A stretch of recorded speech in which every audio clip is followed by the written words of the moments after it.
Well, hello there, and welcome to True Crime Bones, the Stella murder series, with me, your host, Marissa, also known as Bones. So in the first episode of the Stella murders, we learned about who the victims Ronnie Hough and Marna Engelbrecht were, as well as Xander Bylsma, and how Xander was able to murder these two girls without being noticed. So in today's episode, part 2, we will be going through some of the testimonies made during the Stella murders trial.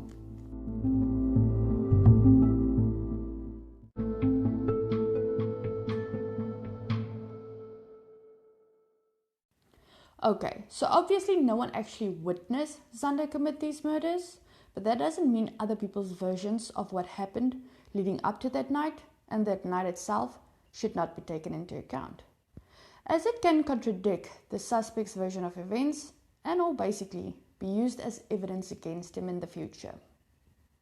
So with that in mind, let's get into the testimonies given by 3 of the witnesses called in by the state to testify during the trial: Brandon Victor, Anastasia Visser, and Ronnie Hough. Let's start with the testimony of Brandon Victor, who was Charnel's boyfriend at the time. Brandon testified that he snuck out of the boys' hostel to visit Charnel and Marna on the evening of the 25th of May 2018, and he arrived at the girls' room at about 15 minutes past 11 that night, where the 3 would go on to chat and drink some coffee, and most importantly, Brandon got to spend some time with Charnel, who even at some stage pressed out pimples on his back. Later on, just as Brandon was about to leave, Charnel's phone rang, and it was Xander calling her at 1 a.m. in the morning.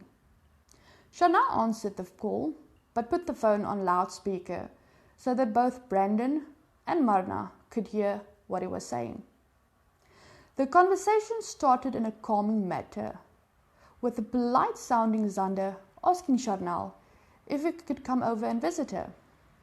But that polite tone in Xander's voice immediately disappeared when Charnel said no, to which he replied by saying that he was going to come anyway. That's when Charnel started begging him not to come. She even went as far as lying to him by saying that the doors to the hostel were locked, so there's no way for him to get in anyway. And that's when the conversation took a dark turn, as Xander would go on to call her a slut, a whore, and a few other things, while also threatening her. The conversation finally ended with Xander saying that he hoped she would be happy about what he was going to do that night. By this, the last part of the conversation, Brandon thought that Xander was threatening to kill himself in an attempt to play on Charnel's emotions, as it was something Xander used to do a lot.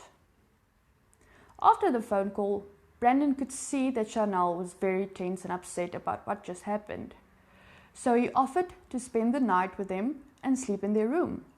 But Charnel refused, as she was afraid that they might get into trouble with the hostel matron and then later on their parents. He then said that she could go and sleep in his room and he would stay behind, but she refused that too. Not long after that, they said their goodbyes and Brandon went back to his room in the boys' hostel. When he got to his room, he WhatsApp called Charnel just to make sure if she was okay. And she said that she was. And that's when he went to bed. He got up the following morning between 7 and 8 a.m. in order to get ready to travel to Hostel, as he was on the rugby team scheduled to play that day. That's when he saw Charnel was online on WhatsApp during the early morning hours, but he couldn't recall the exact time. Whilst he was busy getting ready, Mr. Bredenkamp came and asked him for the cell phone numbers of both Charnel and Marna, without any explanation whatsoever. Brandon then gave Mr. Bredenkamp the numbers, who then left without saying a word. Later, when Charnel and Marna didn't show up to travel with the bus to Hostel, Brandon thought that perhaps Xander had kidnapped the girls, which would explain why Mr. Brenenkamp asked him for their numbers. But despite all of that, he and the rest of the rugby team got into the bus and travelled to Costa. Brandon only learned about Charnel and Marna's death moments before he went on to play his rugby match. Now, how does one think your girlfriend has been kidnapped, but you're like, I'm okay with it, let's get into the bus and go play a rugby game? I mean, obviously, we know that they were not kidnapped. He didn't know that. His first thoughts were, Xander kidnapped Charnel and Marna. And what does he do? Absolutely nothing. Please, if someone can help me make sense of this. Or am I the only person that thinks that is not normal? If you think they were kidnapped, you holler your ass out of there and go find out what was going on. Anyway, so there was testimony of Brandon Victor.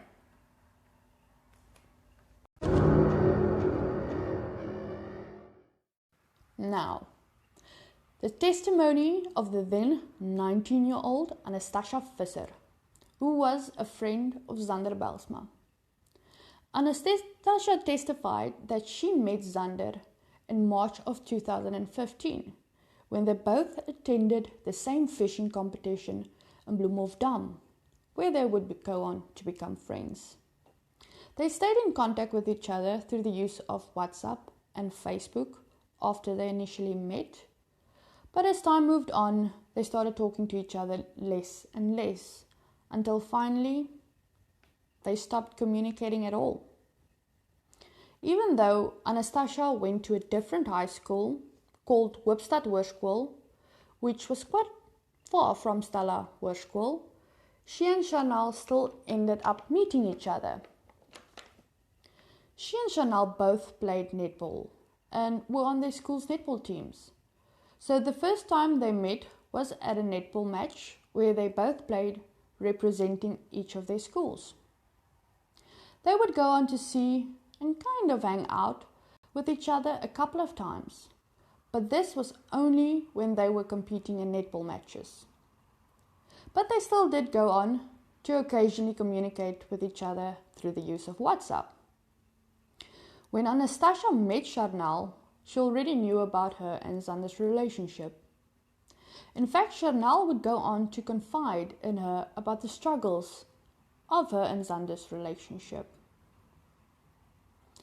Anastasia and Xander would also go on to resume their communication after Xander phoned her during the month of February 2018, which is also the same month that Charnel would go on to confide in Anastasia for the last time, in which she told Anastasia that she can't take more of Xander's emotional abuse and that she wanted to leave him, but she was too scared. On the evening on the 24th of May 2018, at approximately 6 o'clock, Anastasia received a phone call from a very angry and upset Xander. When she asked him why he was angry, he told her that Charnel was able to move on with her life while he couldn't.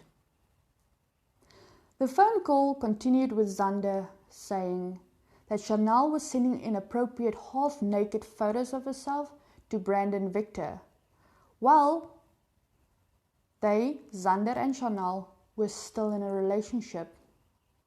He also said that he was going to go to Stella, where he knew Charnel was going to be, and that he didn't even know if he was able to control his temper or not.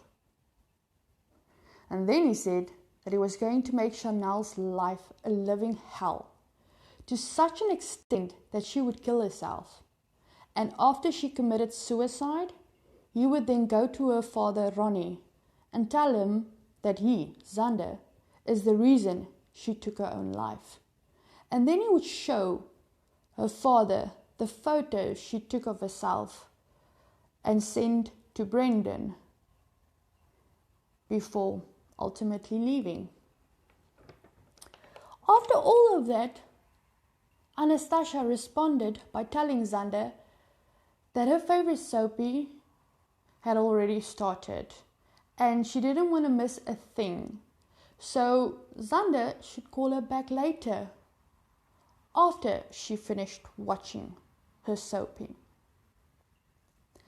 Anastasia didn't even attempt to contact Charnel in order to tell her, warn her, about what Xander had told her and was planning. In fact, she didn't say a thing to anybody. So only until she learned that Charnel and Marna were murdered, then only did she send a Facebook message to Xander's mother, Mersha, before attempting to phone Xander, which of course was unsuccessful. Now, before I get too excited and freak out,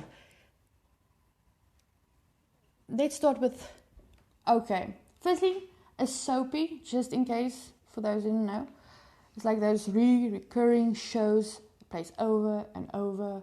It feels like they were created the day you were born and they will be there the day you died. It's like they were there when TV started. Now, the soapy she was talking about is called Sewende Laan. It's Afrikaans, drama. It's a horrible show. Now, the show is it's a Monday to Friday from 6:30 to 7 o'clock in the evenings. So first of all, there's reruns. That show is literally the same episode the next day, I think on 3 different timestamps. You can rewatch that show. That aside, how do you, after you've heard all of that, interrupt the guy by telling him that it's your soapy that's on? Not, why are you doing this? Stop. No. I just want to watch my soapy. I'm afraid I'm missing something. Which, by the way, you can literally watch one episode of Sewende Laan and 3 years later watch another episode and you wouldn't have missed a damn thing. Not a single damn thing. How? It's like, I was a man and I had a beard. You can imagine me caressing my beard because I'm trying to make sense of this. She had the opportunity to warn Charnel, to tell anyone, because this was on the 24th and everything started on the 25th, the evening, technically the 26th, in the early morning hours. So there was time. But did this girl do anything? No. Absolutely nothing. She is more infuriating, so much that I can't even say the word infuriating. Oh, there we go. Then the previous guy, Brandon Victor. Honestly, with friends like these, who needs enemies? With that done,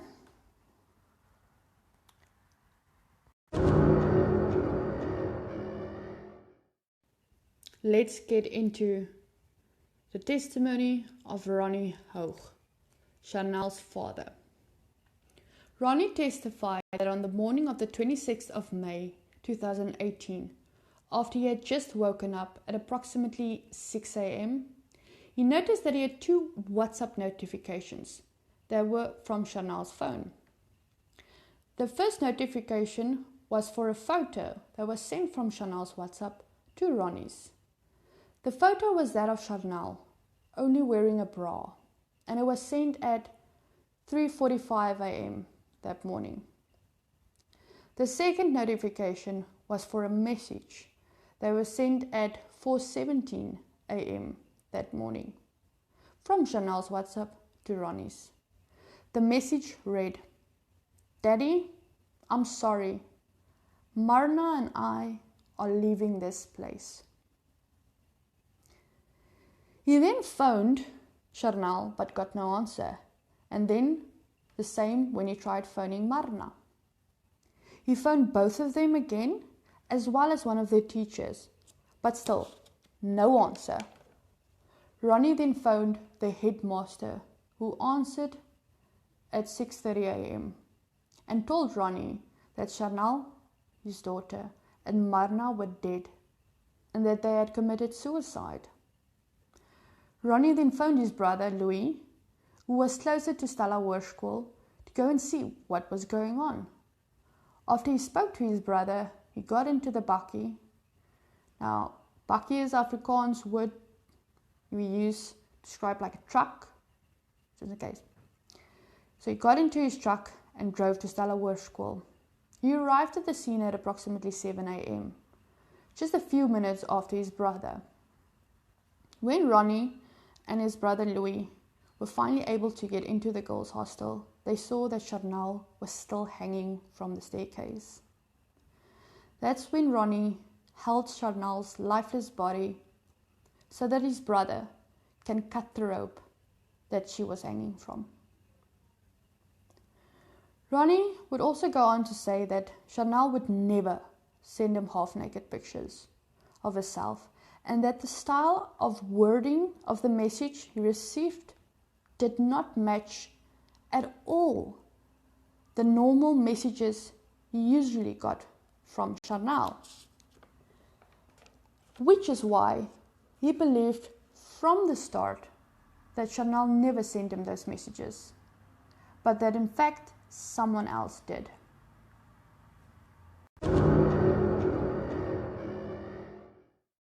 Now, let's get into what happened on the 26th of May 2018. After the bodies of Ronnie Hough and Marna Engelbrecht were discovered, it was initially believed to be multiple suicides. But that belief didn't last very long, as investigators immediately suspected foul play after arriving and going through the crime scene. It's during this period when Richard Hobson, chair of Hoërskool Stella's body corporate, contacted Chris Saunders to ask him for help in assisting them and the police in this investigation, after Richard had gotten permission from the parents to do so, of course. Chris Saunders, a private investigator who also owns a security company called Crime Busters in a small town called Hartswater, was known by Richard as he had done some work for Richard on his farm in the past. And that is why Richard contacted Chris, where he explained what was going on and the fact that he didn't believe, well, no one actually believed, that this was suicide, before ultimately asking for assistance. Chris Saunders only arrived at Stella Hoërskool Hostel in the early afternoon hours, as he had to drive 145 kilometers to get there. Upon arrival, Chris met with the other officers before going into the hostel, where he saw the lifeless body of Chanel and Marna Hough. And just like those before him, he also didn't believe it was a suicide. So, everything we've learned from Xander so far, it shouldn't come as a surprise that he was obviously the prime suspect. I mean, he was the first person everyone thought of as soon as they heard it was not a suicide.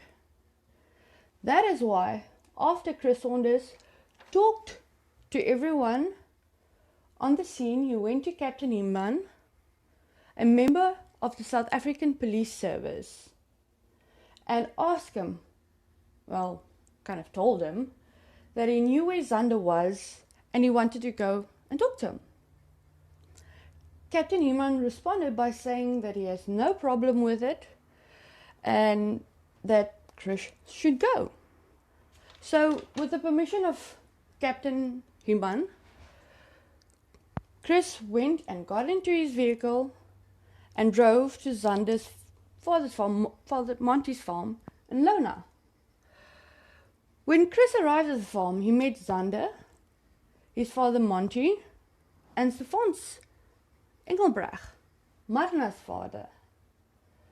Stefans was obviously and understandably outraged about the death of his daughter. I mean, who wouldn't be? If it was my daughter, honestly, it would be hell to pay. Anyway, Stefans obviously, was angry, which is why he came to Monty's farm after he saw the lifeless body of his daughter, as he knew that Xander was at his father's farm. While in this state of rage, Stefans made some threats towards Xander. Again, I completely understand it. I would have done the same thing. Honestly. So, because of that, Monty, Xander's father, and Chris agreed that the best thing to do was to take Xander to the Vryburg police station, and that Chris was the one that had to take him. Now, like I told you before, Stella and Lona, it's very, very small towns. They don't have police stations, nothing like that. The closest one is in Vryburg, which also is still a small town, but it's a little bit bigger. Anyway, so Xander got into Chris's vehicle and they started the 80 kilometers drive from Lona to Vryburg police station. That's when Chris decided to use this opportunity to learn more about what went down that night, as it was just him and Xander in the vehicle. So Chris then started asking questions in order to probe Xander's possible involvement in the commission of these murders. And at first Xander was reluctant, lying, denying, avoiding all of Chris's questions. I mean, it's to be expected. But then finally, Xander, out of his own free will, went on to explain what happened that night and early morning. While, unbeknownst to Xander, Chris was recording the whole conversation. In fact, he has been recording everything from the moment he got out of his vehicle at Xander's father's farm. Now guys, that for me was a brilliant move on Chris Saunders' part. I mean, honestly, I'm imagining one of those drop the mic moments, because that is exactly what it was. A drop the mic moment.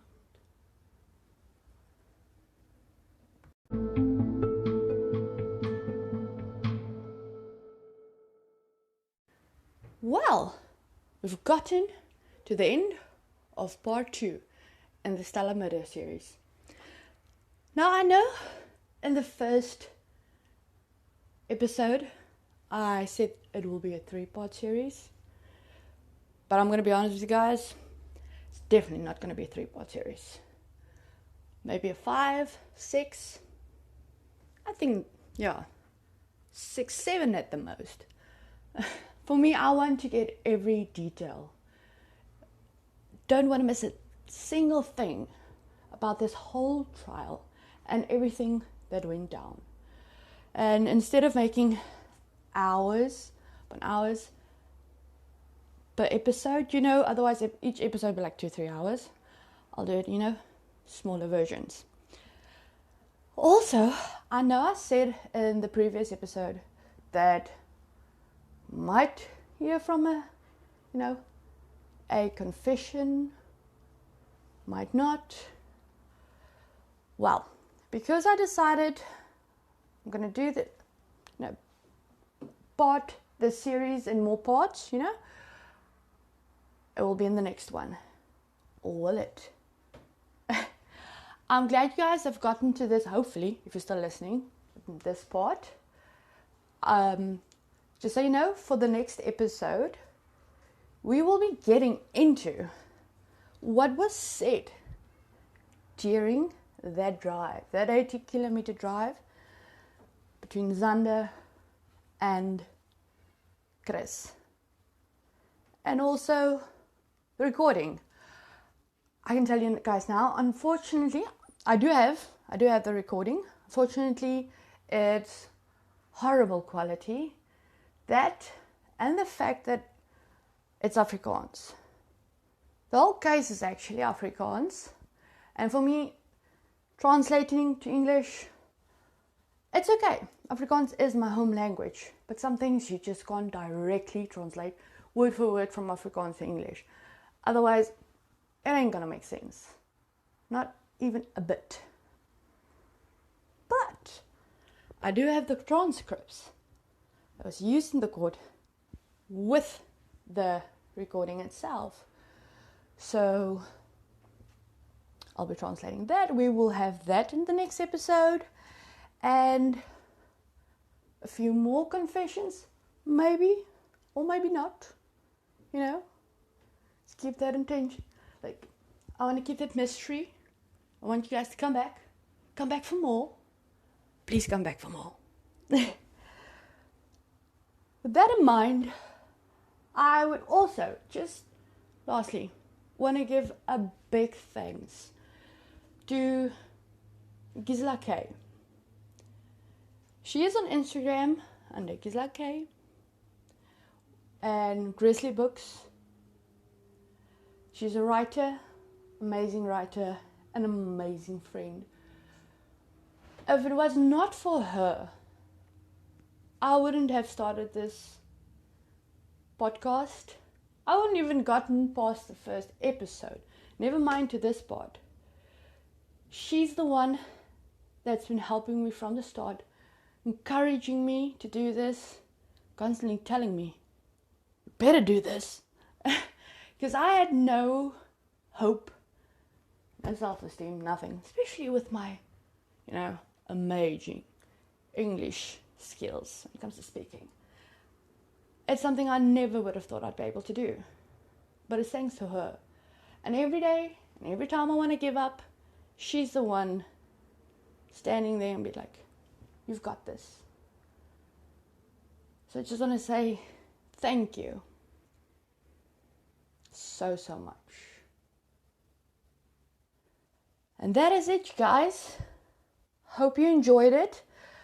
I will be posting more information, pictures on my Instagram page regarding this. The Instagram page is truecrime.bones. And yeah, please let me know what you guys thought of it. Any ideas, anything. And yeah, see you in the next episode.